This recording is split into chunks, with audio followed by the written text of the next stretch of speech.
What is going on, guys? You're listening to the Wrestling Rocks. I'm Blake Carter. I'm joined by Kyle Lepore. Welcome to the next big thing. We're finally doing next big thing back to back. What is going on? I can't. Oh God, I don't know. I don't know what to do. Well, welcome. Like, calm down. It's okay. Just calm down. We got this. Let's go. Well, welcome to the next episode of Next Big Thing. NXT. It was interesting. NXT wasn't the best, but it was an interesting NXT. A little announcement. The initial or the plan for Next Big Thing was for us to have where we covered Lucha Underground, TNA, and NXT. We've covered more NXT than we have with Lucha Underground and TNA. That is more with my fault, especially and the reason being, and the reason I've done that, Kyle's been one to really wanting to make it where we listen or we talk about the other promotions, but the reason why we haven't is because of NXT TakeOver Dallas around the corner. I'm wanting to go on NXT and basically talk about NXT for the time being, but after TakeOver Dallas, we will be going into the Lucha Underground. We'll be keeping you up with that and TNA. And spoilers, not even spoilers, but some info, and we're going to have a news video about this. TNA, it's not looking good for them right now. But tonight's NXT showing made a lot of people look strong, made a few look weak. Kyle, Yes, sir. are you ready for NXT TakeOver Dallas? Man, me being ready is such an understatement. Watching all these NXTs, it's like I just want Takeover to be here. Like not even WrestleMania, I could wait on honestly. Takeover, I want to see so bad. We have so many amazing matches on the card. I can't wait even do the prediction show because that's going to be so interesting. Our opinions on it and like what we think on the matches. We get to talk about them. I cannot wait. We have such a great card to talk about and to watch. Yes, next week we will actually have a third voice in our shows for the prediction shows. Everything that happens for the weekend, we'll have a third voice. We'll have Chris back on the show. But now, if you're about to ask me, will he be on the shows after that? I don't know. It's on him. Depends on what he wants to do. This isn't shots at Chris, but this is he does other things, and as of now, he doesn't make the attempt and doesn't put in all the effort he could into getting in on the show. But he will be here for that weekend. He will be back. Maybe he can explain a little bit why he's been on the hiatus that he's been. But start off NXT, Johnny Gargano defeats Elias Sampson, which made him look really weak. A lot of people were surprised by this, or including myself. I was actually kind of surprised by that Sampson lost. And well, he went on a rampage and went after Gargano. Yeah, him doing that. I mean, it did kind of make him weak that him losing, but it did make sense of him, because we had no backstory on. We all we knew was on the card. It was Apollo Crews against Elias Sampson, right? So we had no idea how that was happening, where that was coming from, and so tonight we got to see, since Johnny Gargano beat Elias Sampson went on a rampage, beat down Gargano. Apollo Crews came out, helped out Gargano, beat down on not too much, kind of just like pushed away Elias Sampson. They kind of just had eye contact and basically meant that, okay, well, these guys are probably going to have a match, right? And we're going to see it at TakeOver now. Well, Apollo Crews was like, "You want to come on, man? Come on, let's go. Let's go. Yeah. Come on." Okay, pick somebody your own size, man. But we did a couple weeks ago when we kind of really went in the depth on NXT TakeOver Dallas, and we kind of went into detail about Apollo Crews or the whole card, and we saw Apollo Crews, and I even said, "What in the world are they? I haven't seen these two get into it at all." But this week really showed that, or this week kind of proves the point that this match will happen. To be honest with you, I don't want to predict it, but I think Sampson's going to be strong in this match. I think this is a match to make him look strong. For Apollo Crews, I don't know. It seems like since that little title fight he had against Finn Balor, which I thought was amazing, I thought that title fight really put over Apollo Crews. We haven't seen Apollo Crews since then. He lost to Baron Corbin at TakeOver London, and he's been in maybe one or two matches since then, just for I guess just make him look strong. But that's it. Yeah, and compared to that, we've seen Elias Sampson coming in week to week. Yeah, week after week. I mean, he hasn't been facing like top talent, of course, but he's been facing these guys, kind of building him up as like this threat kind of thing. I mean, I don't like his character at all, but I mean that's whatever. What he does in the ring, he does good things in the ring, honestly. And yeah, we've just been watching him week after week, just kind of decimate guys and go on a winning streak and a winning streak and a winning streak. So seeing that compared to Apollo Cruz is really like it's really weird because like if it was old Apollo Cruz against Elias Sampson, it'd be more interesting. But like we have now Apollo Cruz, which like you said, we've barely seen the guy. Last time we saw him really in like a good match, he lost it, and then we're seeing Elias Sampson, who's on Well, like he such a didn't. rampage. Well, yeah, you're talking about Baron Corbin. I was about to pull in the Finn Balor. I wasn't honestly. I wasn't too impressed with the Apollo Crews versus Baron Corbin match.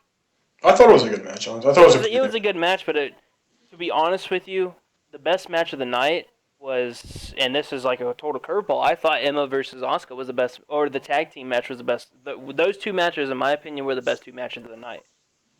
Yeah, I could definitely see that. I mean, I Don't have don't mixed get me opinions wrong, about it. Samoa. And I'm sorry, I've interrupted you like No, three no, it's times. fine. It's Samoa fine. Joe and Finn Balor were great matches. So was, well, I don't know, the Bailey and Nia Jax wasn't all that great. There's not a lot you can do with Nia Jax versus someone the size of Bailey. Exactly. But the Finn Balor Samoa Joe match was great. It was just, I don't know, the the tag team division has made it where I am loving the tag team division in NXT. It is so strong, and I can tell you this: when you're gonna have one or two people, I think Enzo and Cass are about to get called up.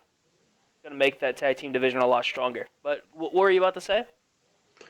No, yeah. I mean, I agree with you first on your point about the tag team division. Yeah, NXT, and it's so great because there's so much variety. We have so many guys that we could see potential number one contenders, potential like we see four tag team like four fatal four way tag team matches, which is amazing to see. In WWE, we can't see that at all, or if we do, it's like bottom tier tag teams. I love I love the talent that we have in NXT. Not even just like the regular talent, the tag team division too. So I definitely agree with you on that point. Yeah, but we need to go back to the Elias Sampson. Yeah. Apollo Crews versus Elias Sampson. I'm not. This is probably, and we said this a couple weeks ago. This is probably the only match I'm not looking forward to. Or it's going to be a great match, but it's probably the weakest match on the card. Yeah, and that still says it because I mean it's not like a great match on paper, but it's still I think it's still going to be a pretty damn good match. And saying that's the weakest though is still like a big deal because like I said, it's still going to be a great match. That's the beauty of it. The entire card is going to be amazing through and through. There's no weak matches except Elias Sampson against Paul is the weakest, but it's still not like a weak match. Every match, in my opinion, is as strong as can be. Yeah. So moving on, Finn Balor versus Rich Swann. There was, in my opinion, there was a few things I saw that I don't know. I kind of think that Finn kind of did heelish. Yeah, I definitely agree with that. I think, yeah, he seemed like kind of like a little bit more of a heel. Like he still does his entrance where like kind of interact with the crowd kind of thing. But like the beauty of his character right now is that he's not fully Not interacting Sami with the Zayn. crowd. Yeah, he's not that exactly. He's not the same as Zayn. He's not like completely interactive with the crowd. He kind of just goes to the ring, does his own thing. Like he does the light thing where he puts his hands in the air with his entrance music, that kind of thing. He doesn't do anything that sticks him out as a face. So if or when he does get moved up to the main roster, if he does have a heel turn, it would be perfect. He doesn't even have to really change anything about him at all. Like he can be the same person. It'd be fine. Yeah. Nakamura. I don't know why I'm thinking of this, but Nakamura is going to win that match at Takeover Dallas. Oh, easily. I don't know why this is on my mind, but man, the this is like totally off topic. I don't know why my ADD kicked in. Uh, he's God bless, the reaction he got last week was amazing, and you can tell it was like before, or it was before the whole signing thing came out, or right as it happened, because I mean it was holy shit. The crowd went crazy. Oh yeah, they did. And I couldn't even understand what he said. But I will tell you this: I like how today they showed that promo. But let's get back to Finn Balor. He did a few things, and he never does react to the crowd. There was a few things that seemed like, man, who's the face here? Like, I know Swan isn't a heel, but it's really making Finn look heelish the way he's acting. Yeah, I don't know if they're doing that on purpose or if that's just like Finn kind of saw like what he's. I don't know if he's developing into that. I don't know what's happening with that, but yeah, I definitely noticed that. Just like some of the moves he was doing, the way he was like moving around the ring, kind of thing, and it was interesting. It was like a different style too. If you noticed that, he was keeping like Rich Swann grounded pretty much in like he was like in handholds and headlocks, that kind of thing. It was a different style. We don't really see that from him anymore, You and know, that's a heel style, also in my opinion. the past two matches have been like that in my opinion. With with Finn Balor, with the one against Neville, he was kind of it went really slow. Yeah. I'm not sure why he's doing this. It might be, it could be hinting at, we could be completely wrong. It could be hinting at a little bit of a heel turn, him having more of like a heel kind of moveset maybe, or it could just be preparing for a guy like Samoa Joe who's more like ground based kind of thing. I mean, Samoa Joe can be definitely like a high flyer for the size that he is, but it might just be like him preparing for like, I guess, and obviously, yes, it's fake. We understand that. But if you're preparing like for the, like keep up with the submissions that Joe has, that kind of thing, keep him on his toes, that kind of stuff, Yeah, or like switch it up. yeah. I don't know. I'm still very strong on if Finn loses that title. I think whoever loses that match that night is going up to the main roster. I'll say it on the pre-show. I'll say it every next week. I'll say it today, and I already have. And I'll say it. I said it last week. I said it the week before. I said it the week before that. I'm a strong believer that Finn Balor or Samoa Joe is getting called up.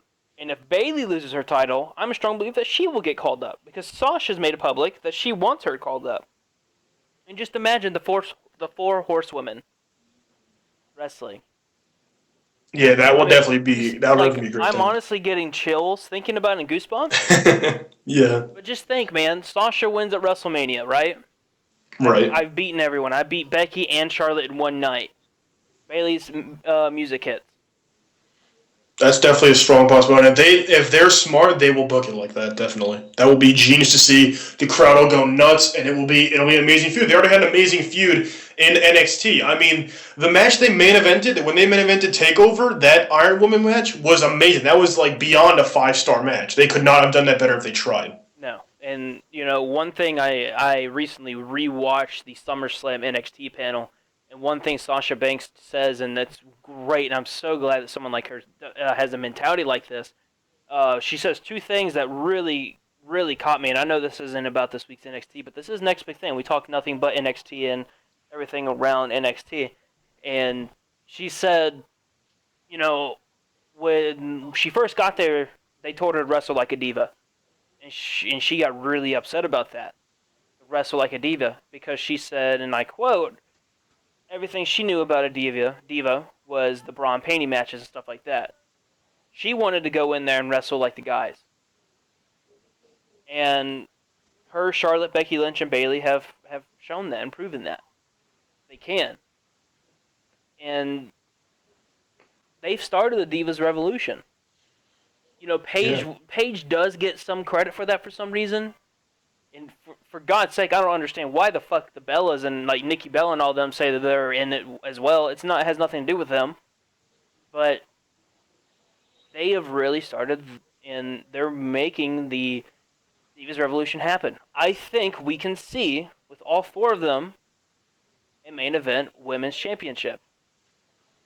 Yeah, I definitely agree with you. That's definitely a possibility. It's just not even just about that. That's definitely a strong possibility, and I could definitely see that in the future. It's possible because, yeah, like I agree with Sasha 100%. I love that point. The Divas used to be where it was bra and panty matches and just all about sex appeal, that kind of thing, and they don't want to do that. Obviously, Sasha, Bayley, Becky, Charlotte, even Paige, they don't want to be like that. They're about the wrestling. They want to be like the guys. When it comes to the guys, it's all about the wrestling. Then they want to be treated the same way. They don't want it to be where, okay, here, you can watch the guys for wrestling matches. You can watch the divas for like kind of sex appeal and just get like women in there, that kind of thing. Like that's not a good thing. It should be all about the wrestling all around. It should like be an even 50-50 split of wrestling. Here's the thing that made me like her even more. She said, "I'm going in there, and I'm wanting to top everything. I want to top what I did last week and make it better." She says, "I will if Charlotte and Becky Lynch, for I'm using that as an example, have the greatest match ever. She wants wants to go in there and make and top them. That's why she calls herself the best. Now, is And she I the love best diva that. right now? I don't know. you could argue that she is, you could argue that she's not. But having that mentality going into something will show in the ring. Exactly. And look at her, it has. She hasn't done a lot in the WWE in the main roster, but like I told Chris a long time ago, Chris asked me, and this is when we were on Mixler. Chris asked me, he said, "Do you even see Sasha Banks being, a part of this?" Because it was when Paige was big and it was when Becky Lynch was getting big, in the title race and the title fight. And I told him, I said, "Wait till WrestleMania. Becky Lynch will get," and this is, I told him, not Becky Lynch, Sasha Banks will be at WrestleMania and she will go up for that title. If it's Charlotte or if it's Paige, she's going to go up for that title.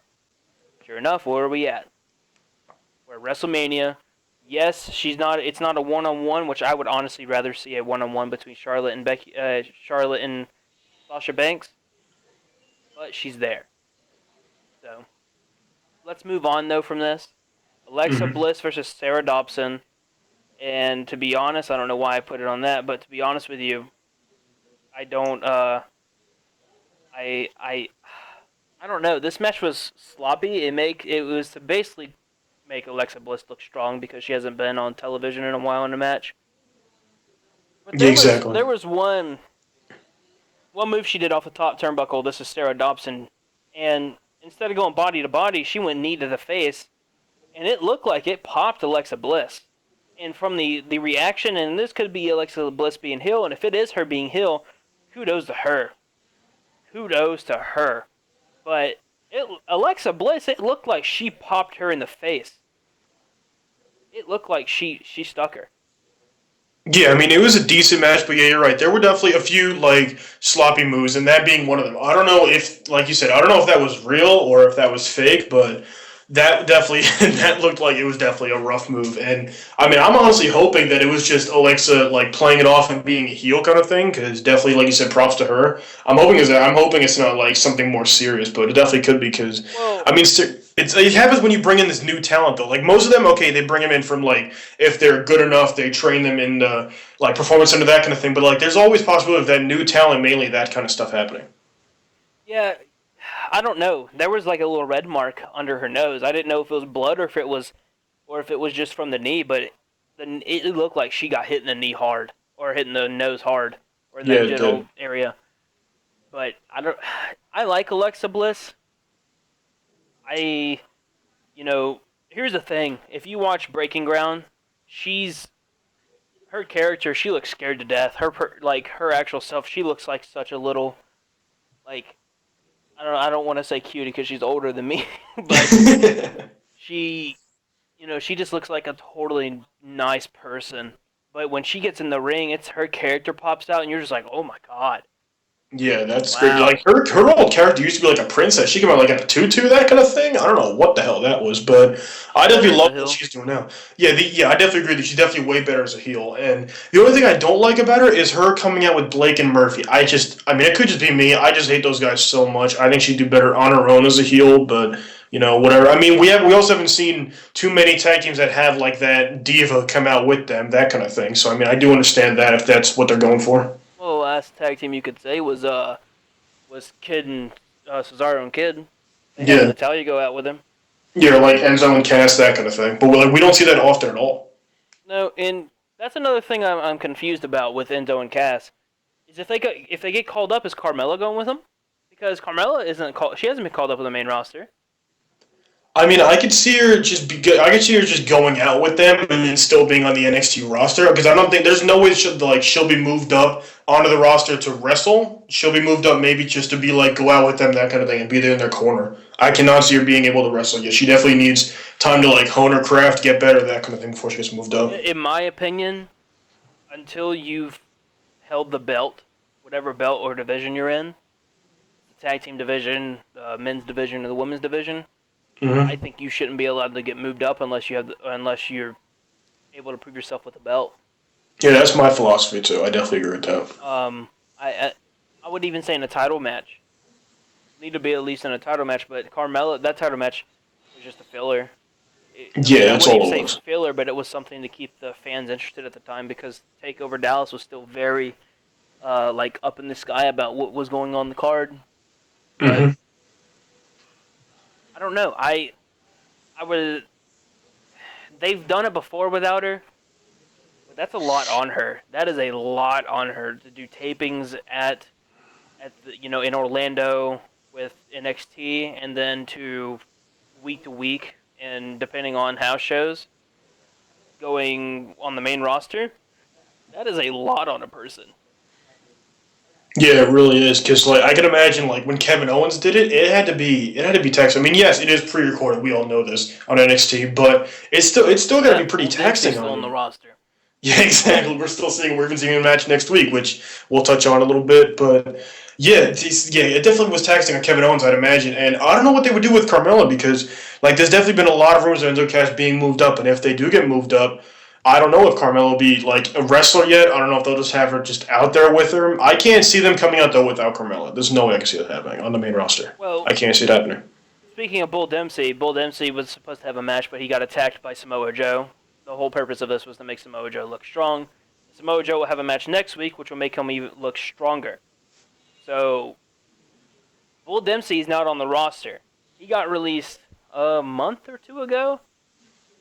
So this shows. Could you? I don't. I think about it. Could you imagine how hard it is to be on the be announcing? Could you imagine how hard it is to announce those? Yeah, I can. It's got to be pretty damn difficult, man. Like props to them for Well, doing it. the only thing I can think of is unless Corey Graves and whatever the new dude is. I know I don't remember his Todd name. Phillips, I think his name I is. don't like him. I don't like Todd Phillips. He's whatever. I I like don't the know. last guy was a lot better. But unless they record their stuff the week before or the week of, I couldn't be like, whoa, we're 2 weeks away, being 2 months away. Yeah, I don't know how they do it. Honestly, it still confuses me. It's got to be like they have to be doing the commentary on it recently, but like that's hard to believe. I have no idea how they do it. Honestly, it's so confusing because of how far back NXT is. But then the commentators they talk about what's happened like recently. I don't. It's so confusing. Yeah, well, next week we'll see Samoa Joe versus Bull Dempsey. This is nothing but to make Samoa Joe look very strong. Finn Balor made comments months ago after London saying that he survived the beating from Samoa Joe. So, and it was mentioned tonight in tonight's episode. So this, it's making all of that is making Finn the underdog in this, which I don't like that he's being the underdog, considering that he has beaten Samoa Joe, but I don't know. I'm trying to stay away from saying stuff without it being predictions and what I think, because I want that for next week. Because next week is going to be such a good Yeah. show with our prediction shows. So we're just gonna move on from this because I don't want to say some things that I would say on the prediction show. So the next match is Asuka versus Emma. It's a 15-minute match, and this match is to basically have Asuka look strong. And if anyone doesn't know, I think I said it earlier. Emma was on SmackDown Thursday, or she was on SmackDown Tuesday. They recorded on Tuesday, and it will be on Thursday. She comes out and attacks. I don't remember who she attacks. I read the spoilers, but she comes out, and there's a rumor that she will be at WrestleMania in a tag team match. So this was basically to make Asuka look strong. Dana Brooke at Emma's side. I don't know. I don't know how I felt. It was a good match. There's some, big point, highlights of it, but Asuka came away with it, which is it's predictable. You can't have Asuka lose that match. So I don't know. How would you feel on it? Yeah, I mean, yeah, like you said, you can't have Oscar lose it, and I think the match was as good as it could possibly be because Emma and Oscar are definitely really good in the ring, and they definitely showed it tonight. Like, was it a 5-star match? Maybe not, but it was definitely a great match to have for the main event. They definitely put their hearts into it, and I even remember like I don't know what Dana Brooks is doing, man. I don't know why she's at ringside all the time. I'm assuming she's injured or something because she hasn't like wrestled a match in a while, Well, I'm and I thinking kind of want to see her honestly. if she hasn't wrestled this long and she's being ringside, I'm pretty sure she's injured. Yeah, I'm assuming. During Breaking Ground, she took one of the hip tosses from Asuka, and she went, and when she landed, it really hurt her chest. She still went through the rest of the match at Tough Enough. I forgot which Tough Enough, or not Tough Enough, at the one of the Takeover events, the one after Brooklyn. So you know, for so that could be the main reason why she's sidelined, which would make sense. But Asuka, that match at Takeover is going to be amazing. It really is. Because the beautiful thing that you don't see that often, not even just in divas, in like wrestlers in general, is how just not many people are too technical. They really just like do a bunch of moves. Like they do great moves. A lot of them do great moves, but like you don't see much technicality. And the beautiful thing that Bayley and Asuka have is they're so technical in the ring with their submissions, with their kicks, with their moves, anything like that. Anything you see, it's always just great to see them doing it. It's so technical. Everything. Like you could see the submissions that Asuka even goes for. The way she does it is just great. Like she'll just go for like a leaping armbar. Like she did that tonight against Emma, and that's insane to see. Like it's like what the hell did I just see? Holy shit! Like that's amazing. In the PG era, you have to go and you have to be a very technical wrestler. You Yeah. have to be. If you're not a technical wrestler, I mean, you're gonna get booed. John Cena wasn't very technical. He's gotten a lot better, but he wasn't very technical, and it hurt Yeah. him. I mean, then again, his character also really hurt him also. So, Yeah, that's I don't know, man. It's good though to see like all the technical stuff that we're seeing from people like Asuka and Bailey and American Alpha, that kind of thing. It's all like that technical, the yeah. wrestling background kind of thing. I just love seeing all You know, that. the promo that American Alpha did today was amazing. I love, even though I know who they are and I know more of their background, I love how they went into detail on how of who they were. You know how Chad Gable went to the Olympics, and how Jason Jordan was in the NCAA. How he's supposed to win a national championship but didn't. How Chad Gable was expected to, to be in the medal but he didn't. It's basically showing the underdog story, but this is where I think NXT has done bad. There's no storyline. The biggest storyline there is in these title fights is the Finn Balor versus Samoa Joe, but that's because those stories happened in London and before then. Yeah, that's very The true. Bailey and Asuka, if there was a heel, which both of them aren't heels, you could build the story. This is where I think the contract signing stuff would be really awesome to tell the story and continue the story.